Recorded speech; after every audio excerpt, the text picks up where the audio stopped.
Akala mo ba ang pabili ng property ay para lang sa mayaman? O kailangan mo muna ng milyon para makabili? Well, Hold up. hi. Ako nga pala si Justin, isang real estate management student. At ito ang 5 mga maling akala tungkol sa real estate sa Pilipinas. Na baka ikaw din, naniniwala pa hanggang ngayon. Number 1, para lang yan sa mayaman. Di na totoo yan ngayon. Maraming affordable housing, pre-selling condos, at rent-to-own deals. Kahit simpleng empleyado, basta marunong dumiskarte, may chance kang magkaroon ng sariling bahay. Number 2, okay na ako sa renta. Sige, practical naman minsan ang pagrerenta. Pero habang buhay ka bang magbabayad sa hindi mo bahay?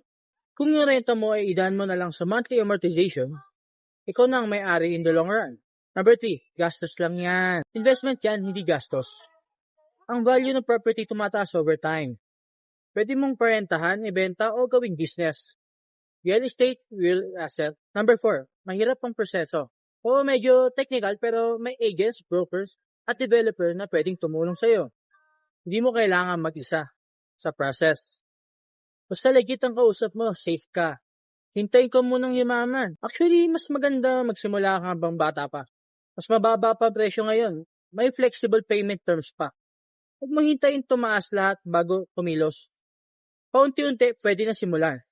Kaya kung may pangarap kang bahay someday, simulan mo na today. Let's learn and grow together. Ako si Justin, future legit broker mo. Follow me for more real talk tungkol sa real estate.